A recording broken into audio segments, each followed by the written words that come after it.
Hi, I'm Liron Cohen. And I'm Mimi Torchin. And you're listening to Lady Parts TV, the podcast. Whee!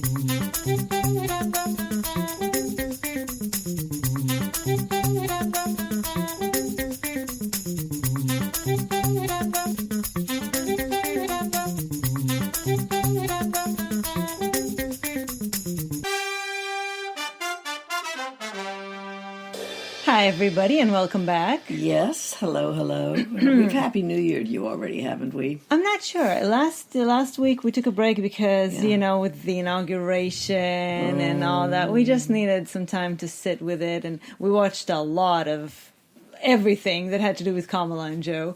And I even recorded Kamala's swearing in. Yeah, we watched it several times. And let me tell you, best television we've had in years. You're not kidding. Although we have some pretty good stuff to recommend today. Yes, we do. Starting with our stats, we tallied 26 primetime shows, out of which written or co-written by a woman, 61%. Excellent. Directed by a woman, 11, which is 42%. Not bad at all. Not bad. And we're going to start you off, to get us in the mood, we're going to start you off with a series binge recommendation because it's not a new show, even though the last season of it was just now in 2020. But it is available in full on Netflix, and we need to talk about this. We need to talk about... We really need to talk about Rita. We do need to talk about Rita. By the way, Rita takes place in Denmark. Copenhagen. Yeah, it's I think it's probably a suburb of Copenhagen. And I don't think it's as cold in Denmark. As it is here right now. Yeah, it's like 11 degrees on Martha's Vineyard today. Which is, by the way, if you're Celsius, minus 11. Yeah.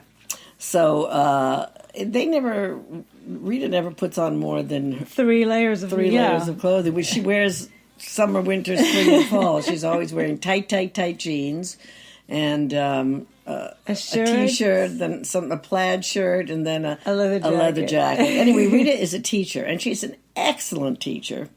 She's probably not much mature than her middle school students that she teaches.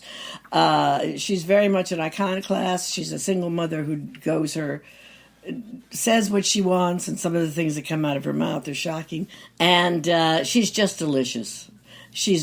I find her gorgeous. She's sexy. Very sexy. She's very sexy. Very sexy. And it's a lot about what she oozes, too. It's this kind of confident vulnerability. Yes. Because she's also not really ashamed to say that she's wrong. No. Which I like. She's very good about that. She's very honest with her students.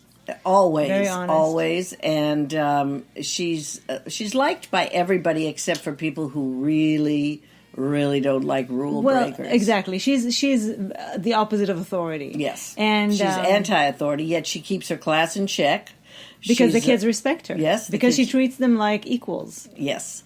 And she's just, if I may say, delicious. And really, and I don't mean that in an actually food kind of a way. I mean it's a character to consume. She's just wonderful, and don't think that it's all about kids. No, it's about her life. The life of her kids. There's a lot of sex. There's a lot of sex, and it's surprisingly compelling. It's a very small world. She lives behind the school in the caretaker's cottage, which is beautiful. So most of the action takes place on the school grounds, or at home. But we are riveted to it, and we think about the episodes for a long time after we watch them. Because it's also so original and it's so humane. There's a beautiful humanity to the stories, and it always takes a different take on the story than we expect it to. It's a very original show, and if you're deterred by subtitles, let me tell you, I usually am, because I don't have good eyes, and it takes the attention off of the screen and then I have to. But first of all, I already speak a little Danish. yeah. Very little. Talk. Yes, thanks. But it doesn't go too quickly, and you manage to read it, and it's worth it. Yes, I couldn't recommend it more highly. I just want to say that the star of the show is called, and I'm sorry if I'm butchering her name, but I think it's pronounced Mille Dinesen. And she was also, if you've seen Borgen, which we will watch after we're done with this, she was also in the second season of Borgen as a guest star for a few episodes. Now, a couple of fun facts that I also didn't share with Mimi because I wanted to hear it first here. So it's 5 seasons, and even though the 5th season just ended in 2020, and they're all available on Netflix, which we forgot to say. No, we didn't. They're not probably going to continue with a 6th season. However, because it became such a kind of an international sleeper hit, they are doing a 1-hour-long movie, unfortunately not with her, but as an American version with Lena Headey as the star. Well, I love Lena Headey, but gosh. Yeah. It's called Rita. And Rita is Mila Dennison. She's absolutely. And I can hardly, even though Lena Headey, and I can see her in this role very well, I want my Mila. I know. Well, the second little fun fact is that, so some of the world, and we didn't mention any other actors because we don't assume the majority of you will know who we're talking about. Can't even pronounce their name, so it doesn't matter. But one of the things that we love about Rita is the way that she loves the underdog, she loves the people on the fringes, and she respects people and she talks to them equally at eye level. And one of the most interesting relationships on this show is her relationship with a young new teacher called Hjordis. Who is again? If she were a child in a time when there were more diagnoses available, she would probably have been diagnosed with something. She's a darling woman, and she also goes through a very interesting arc of much maturation, and much thanks to Rita and her mentorship. Mm-hmm. And I just discovered that on Netflix, there's also 1 season available of a spin-off called Hjordis. Oh, my God. I'm not sure I'd want to watch this show all about Hjordis as much as I love her. I love her within the milieu of Rita's... Although we started watching the show mostly because my parents recommended it, and we are only in the middle of the 3rd season. My mom promised that by the end of the 5th season, Hjordis goes through a lot more of an arc. So who knows? Maybe by the time we end the 5th season, we decide, you know what, we want to see a whole... It's only 4 episodes. Okay. It's the show starts a little slow, and you might think, it just gets better. I'm not so interested in this family. It gets better Stick and better. with it because there's not a bad episode. Yeah. And once you're into it, you are into it. It's like quicksand. So this is Rita. Yes. It's on Netflix, and we highly recommend it. It will make you happy. Talk. That's not goodbye. It's thanks. No, it's thanks. I'm just saying thanks for listening. Okay. Now, something very, very, very different, as we oftentimes go between very different big spectrum of things here. We have a new movie review for a promising new film. It's called Promising Young Woman. It is, again, it had its theatrical debut practically on streaming services, and so it costs $19.99 on Amazon Prime, YouTube, various platforms that you're used to. Written and directed by Emerald Fennell. And I say bravo to very Emerald young, Fennell. Promising young director and creator, filmmaker. And writer. Yep. Starring Carey Mulligan, who I really hope gets nominated for this role. She has to get nominated for this film. And also, I don't know what kind of past Emerald Fennell had, but she managed to collect very good cast of very good people who came for like a few minutes. Connie Britton, Laverne Cox, Jennifer Coolidge, Clancy Brown. We came to this movie, I at least came to this movie not really knowing what it's about. And I'm happy I didn't know what it was about, because without going into any detail, I'm just going to tell you it's basically a revenge fantasy. A rape revenge fantasy. A rape revenge fantasy. And I mean, it's not a fantasy. No. What I mean is there are certain elements to this movie that I didn't think were very realistic, but we needed them. Yes, and that's why. Women, and that's as a why. catharsis. Also, Emerald Fennell just say that it's a very kind of brightly colored. She wears pastels, and that she felt that the movie needed something to lighten it up. Right, to lighten it up a little bit. Well, and it was, I mean, there were funny moments. Yes, because absolutely. It was a very original take, again, on a lot of things. But it's not a comedy. It is not a comedy. It stayed with us so for haunting. days after. It's so haunting. We just kept thinking about it, and it was so affecting. It was, and this is why I'm saying we need it as a catharsis. Women, I don't know, I guess it's just because women are so good that we haven't revolted yet. Exactly. And killed all the men on the planet because we have so much to be angry about. And this particular woman is very angry. Very angry. And she has basically dedicated her life to avenge what she's angry about. Yes. And it's just so good. It's just so good. The acting is excellent. Carey Mulligan is so magnificent in this. Yeah. This is by far the thing I've loved her most in. Well, she was also wonderful in Suffragettes. She was excellent. She's wonderful in everything she does. But I found that this role was her. so. It was so unexpected. It was so original. It was so specific, and she infused it with so much. It could have easily been a caricature, kind of a flat, but no, she infused it with a ton of emotion. Empowered this character. She was really, but she was also so vulnerable. Absolutely, so interesting, so interesting. It is so worth the $19.99, and in fact, it really is, especially if you have a multi-person home. $10 a person, it's definitely worth it. If you went to the movies, it would cost you twice that. But it's also one of those movies that I say do it to support it, because it's a movie that needs to be supported. It does. It's just so good. And I'm also hoping for Oscar at least recognition. We'll see. I mean, well, it got Indie Awards, Spirit Award nominations, which is good. And I don't know if. I mean, the Oscars is largely disappointing as a whole. Carol, for instance. Yes. But Lady Parts TV Awards are encouraging you to watch Promising Young Woman. Go look for it, rent it. It's just excellent. Okay. We're really we're sort of covering the gamut of title, subject matter, and genres.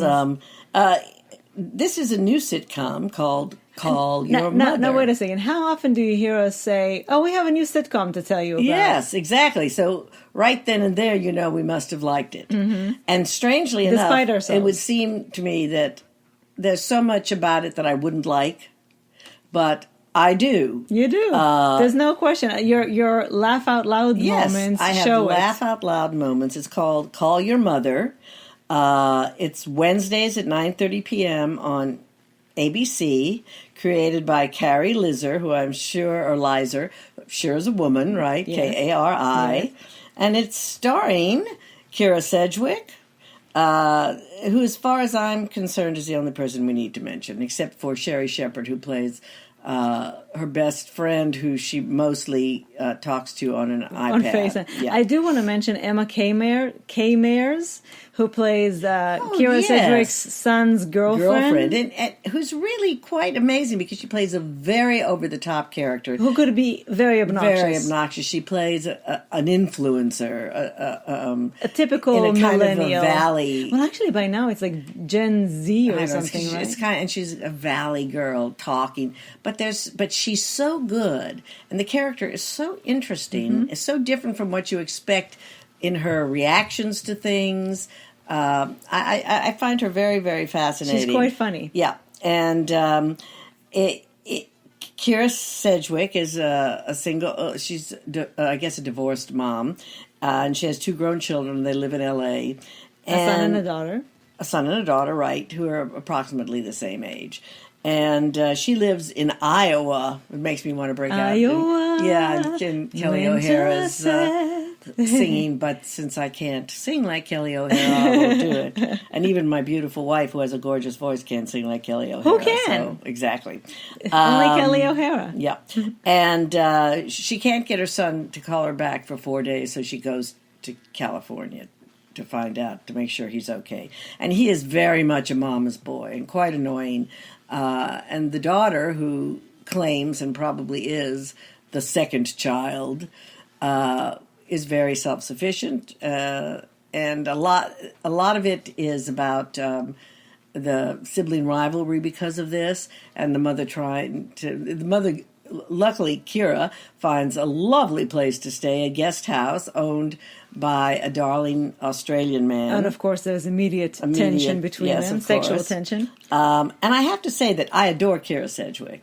And she's quite darling, but she's the weakest link in the show. She really is. She's wonderful. Better. And she's getting better. The pilot was a little shaky, but I think she's doing well now. She's terrific, but everybody around her is so funny and so sure-footed in their characters that she's almost like the foil. She's almost like the straight man, and that's kind of hard to do. I'm just going to tell you, I'm going to give away something because they also had it, I think, in a preview that I just loved. Her daughter talks about someone sending her an email, and she says, Kira says to her daughter, she says, "Did you send it to my phone email or my iPad email?" And the daughter just looks at her and deadpans, "I'm not going to explain the internet to you again."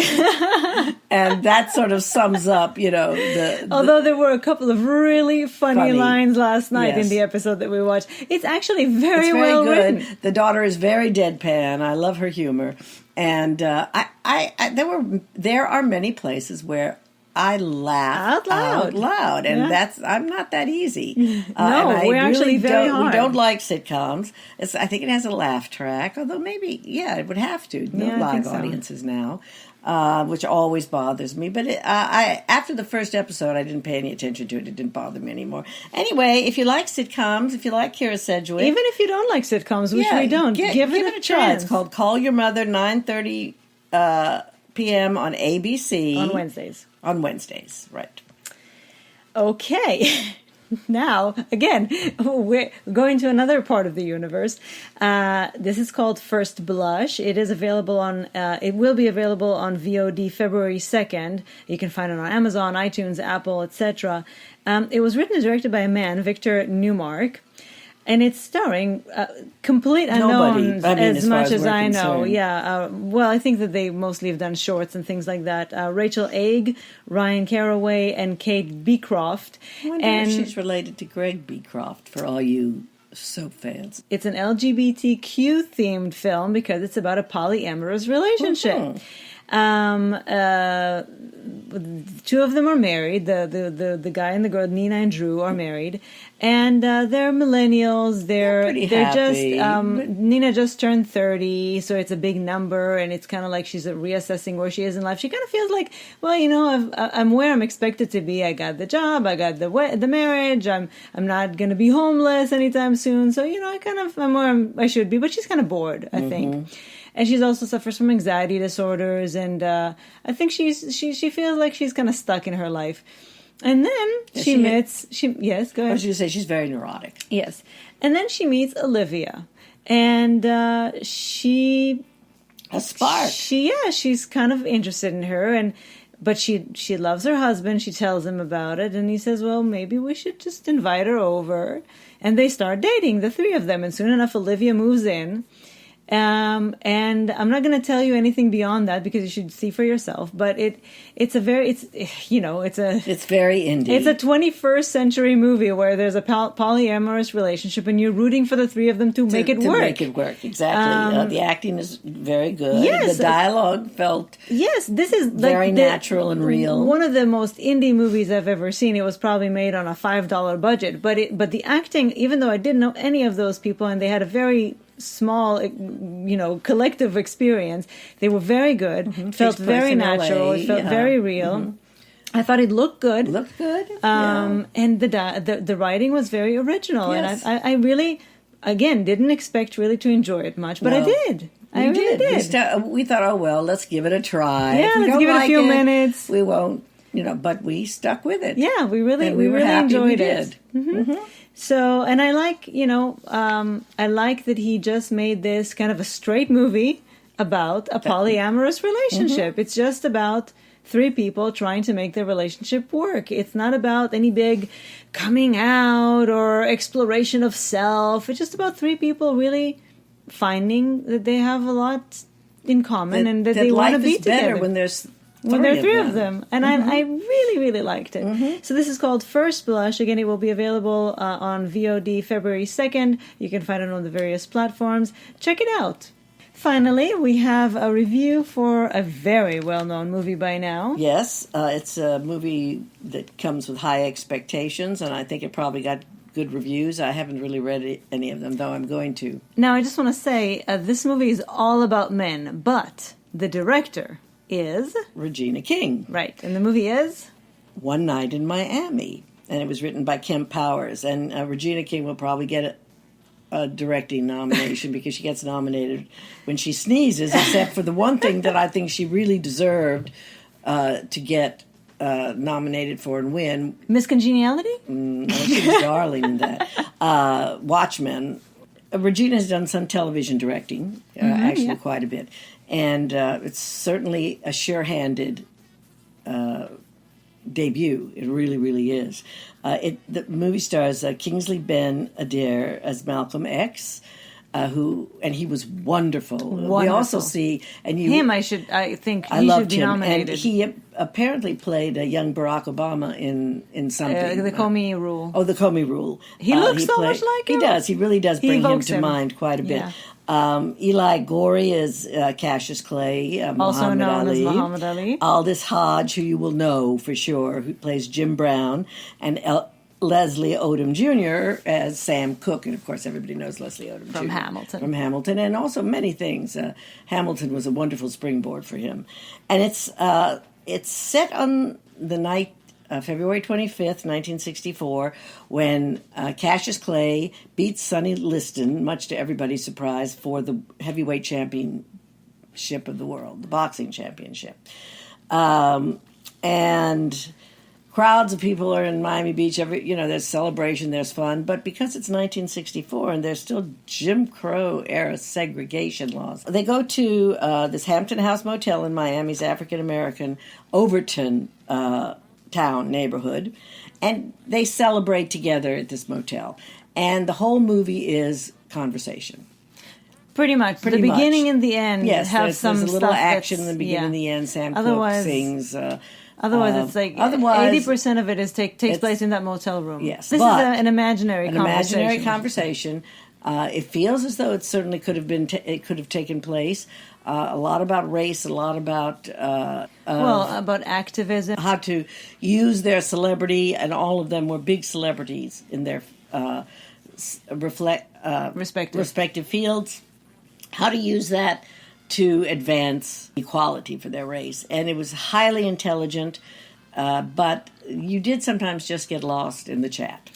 Which is a shame, because I think that it was well written and everything they had to say was important. I think there were some conversations that were charged. Very good, and there were moments. There was one moment in the beginning of before the conversation. It was jaw dropping. We literally, and I do mean that in the literal sense. Our mouths both dropped open and stayed there a good few seconds. Yes. I'm not kidding you. And you'll know the minute it happens.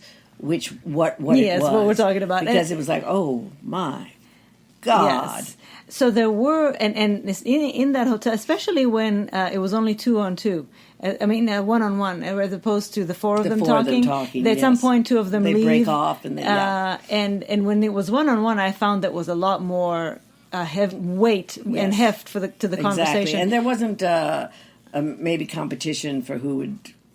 It was more intimate. I think that the four of them together, there was a lot of filler. There was a lot of talk about things around things. And even though, of course, realistically you would have those moments, I think that there was too much of that. And when you got to the substance, it was a little bit here, a little bit there, but not. It became very intense. Now, I feel that maybe it felt like a filmed play, which it's not. No. And I felt, although Liron doesn't agree, that it was meant to be perhaps a little claustrophobic. No, I agreed. I'm just saying that you can be claustrophobic and still be interesting. Oh, yes, absolutely. It was fine. I'm fine with claustrophobic. It's just that I found that the conversation at times, again, was so much around things and not on things. And again, I understand that in the real world, people talk like that. But I'm not watching a movie to watch people chat about other things. You need that in order for the substantial moments to have more weight. You need that to be all of a sudden like, But I felt that there was too much filler. I don't know if they should have just cut 15 minutes out of the film, or if they should have dared to go there more often in the script. Also, and it kept nagging at me, this man just won the biggest prize, one of the biggest prizes in sport, the heavyweight championship of the world. And he sits with a few of his friends and a couple of bodyguards. Eating ice cream out of a box. in a motel room. What's wrong with this picture? Well, it didn't bother me as much. Well, it bothered me a lot, but to me that sort of really pointed out the racist aspect of the times, although they certainly could have had a big celebration in overtime. Let's not forget that we don't know what parts of this movie is imagined and what parts are real. So yes, exactly. But even so, I felt there was something to me lacking in the truth telling, that he just went to a motel with some friends and talked. I don't know what happened in real life. No, I don't either. But the point, this is still what the movie was about. But her point was, because her point was to get these four huge people and have them talk, and it happened on the eve of right when he was winning, because it meant a lot to that kind of propelled the conversation, propelled the story. So it didn't bother me as much as it did you or at all. But I was underwhelmed. I have to say I was underwhelmed by it. I was really looking forward to it because I expected a lot more. I had big expectations, and that's always a bad thing, is to put too much expectations. Well, and a lot of our friends really loved it. Really loved it. We did not like it. I don't know if we missed something.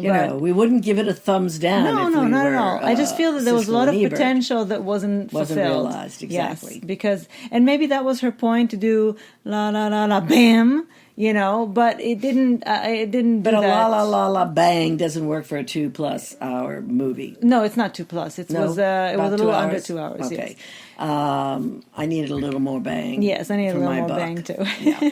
Nevertheless, it was excellent, and there were definitely interesting conversations taking place. Very good dialogue, very good acting, and unfortunately, still very relevant acting, and sadly relevant. Over 50 years later. It's just despicable. Anyway, One Night in Miami is available for you to rent out there in the world, and that is our podcast for the week. We will have more to tell you about next week. We have so much to watch. If you'd like, we'll tell you more about Rita next week, because we can't. It doesn't matter how many shows we have to watch, and thank goodness our shows are mostly back. We have to start off with the Rita. It's true, but we've been very good and disciplined about watching one or maybe two at a time. And I think that's very good, because A, you don't want to run out really quickly, and B, because you know what? Surprisingly enough, it's because rich. It is. It's surprisingly very rich. Because It's like having a rich meal, and and it's funny because you don't expect that. On the surface, it doesn't seem like it should be a heavyweight show, but it's emotionally, it gives you a lot. She's just so appealing that I could watch her do anything. So thank you for joining us again. Have a good week. Stay warm. Stay safe. Get your vaccine if you're able to. Wear your masks if you leave the house, which we don't. And we will talk to you next week again. Bye-bye.